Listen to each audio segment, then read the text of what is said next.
बड़े शहर की भीड़ भाड़ वाली एक कॉलोनी में रहती थी शांति देवी। पूरे मोहल्ले में मशहूर, लेकिन अपने नाम से नहीं, अपनी कंजूसी से। लोग कहते थे अगर कंजूसी की कोई यूनिवर्सिटी होती तो शांति देवी उसकी कुलपति होती। शांति देवी का नियम साफ था, बचत ही कमाई है।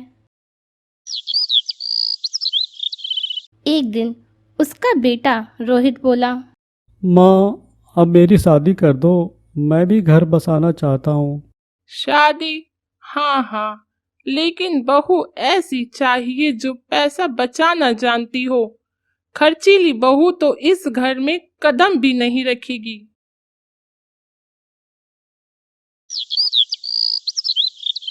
कुछ ही दिनों में रिश्ता आया रीमा का। रीमा शहर की ही रहने वाली थी, पढ़ी लिखी, स्मार्ट, लेकिन वो भी महाकंजूस थी। रीमा के पिता ने शांति देवी से कहा, हमारी बेटी बहुत संस्कारी है, घर संभालना जानती है। और पैसे संभालना तो मुझसे बेहतर कोई नहीं जानता। शादी जितने कम खर्च में हो सकती थी उतने में हुई। रीमा जैसे ही घर में आई, शांति देवी ने उसे रसोई दिखाई। देख बहू, इस घर में हर चीज नाप तोल कर इस्तेमाल होती है। गैस, पानी, तेल, सबकी कीमत होती है। माँ जी, आप बिल्कुल चिंता मत कीजिए, मैं तो एक एक दाना बचा कर रखूंगी। शांति देवी ने मन ही मन में सोचा, अरे वाह, ये तो मेरी दिल की बात बोल रही है। लेकिन उन्हें क्या पता था रीमा उनसे 4 कदम आगे है। शाम को रीमा ने खाना बनाया। शांति देवी ने थाली में देखा, सब कुछ कम मात्रा में। इतनी कम दाल? माँ जी, ज्यादा खाएंगे तो सेहत खराब होगी और दाल भी जल्दी खत्म हो जाएगी। शांति देवी थोड़ी हैरान हुई, लेकिन खुश भी, और मन ही मन बोली, बहू तो मेरी तरह ही निकली। रात को रोहित ने टीवी ऑन किया, तभी रीमा दौड़ती हुई आई। अरे, ये क्या कर रहे हो? टीवी देख रहा हूँ। बिजली का बिल आया तो तुम ही भरोगे क्या? बंद करो इसे। शांति देवी दूर से सुन रही थी, उनकी आंखें चमक उठी। वाह, बहू तो मुझसे भी आगे निकली।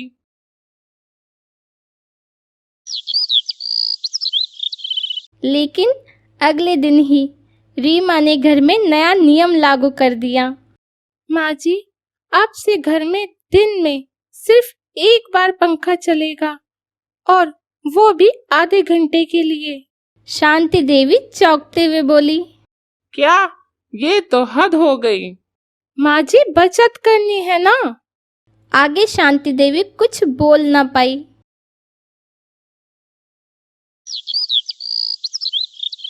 एक दिन दोनों सब्जी लेने गई।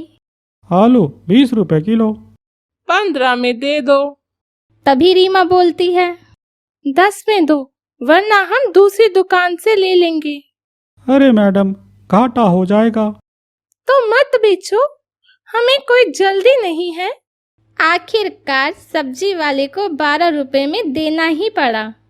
शांति देवी ने मन ही मन सोचा, ये लड़की तो खतरनाक है, मेरी भी छुट्टी कर देगी। धीरे धीरे घर में अजीब माहौल बनने लगा। शांति देवी हर चीज बचाने की कोशिश करती, और रीमा उससे भी ज्यादा। एक दिन शांति देवी ने देखा रीमा ने साबुन को 4 टुकड़ों में काट दिया है। ये क्या कर रही हो?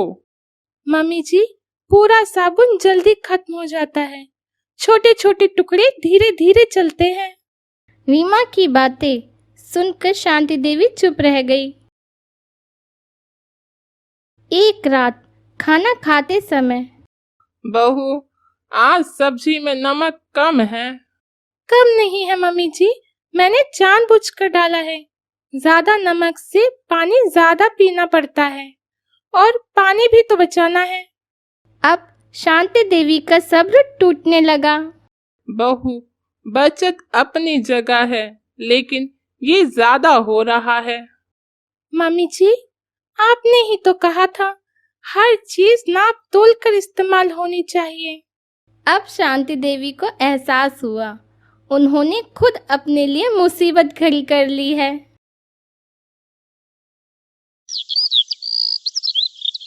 अगले दिन सुबह शांति देवी ने चाय बनाई, लेकिन दूध थोड़ा ज्यादा डाल दिया।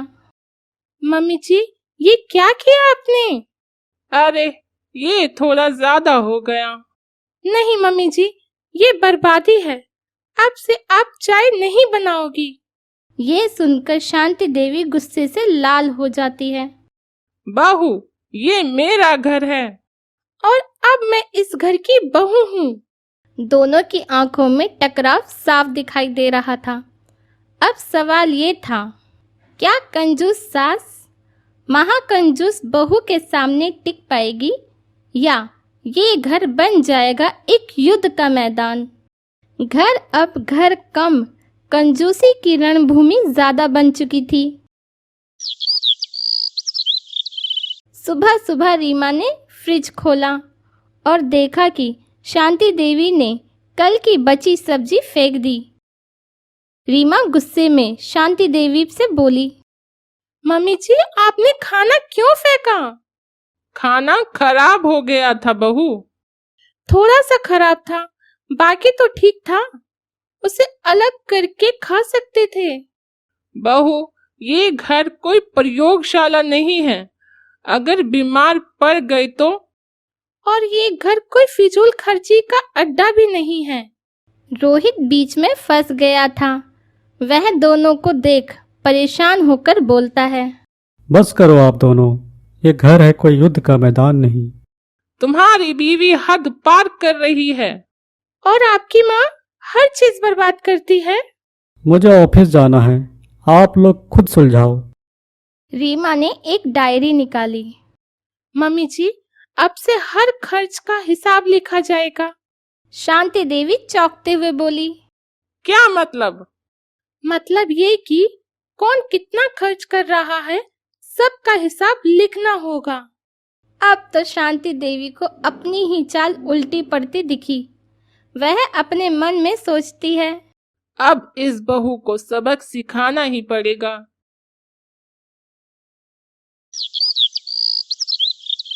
शांति देवी ने एक प्लान बनाया और ज्यादा वाला बिजली का बिल रीमा को दिखाया।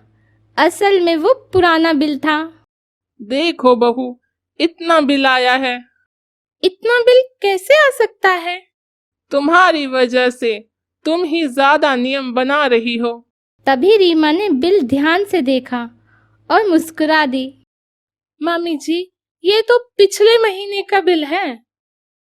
शांति देवी का चेहरा उतर गया। उसका प्लान फेल जो हो चुका था। आप मुझे बेवकूफ बना रही हो मम्मी जी।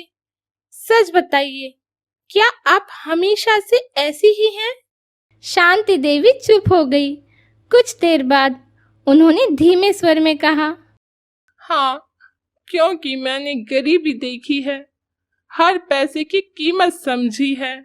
ये सुनकर रीमा भी शांत हो गई। मैंने भी, इसलिए मैं भी हर चीज बचाती हूँ। दोनों की आंखों में पहली बार समझदारी झलकी। मम्मी जी, बचत जरूरी है, लेकिन जरूरत से ज्यादा नहीं। और खर्च भी जरूरी है, लेकिन फिजूल खर्ची नहीं। दोनों सास बहू मुस्कुरा दी। अब घर में नया नियम बना, जरूरी चीजों में खर्च, गैर जरूरी चीजों में बचत और सबसे जरूरी आपसी समझ। शाम को सभी साथ बैठे थे। टीवी चल रहा था, पंखा भी और टेबल पर अच्छा खाना भी। बहू, आज दाल थोड़ी ज्यादा है। हाँ मम्मी जी, क्योंकि आज हम खुश हैं। आखिरकार घर वापस घर बन गया। बचत अच्छी है, लेकिन हद से ज्यादा कंजूसी रिश्तों को तोड़ देती है। समझदारी से चलाया गया घर ही असली खुशहाल घर होता है।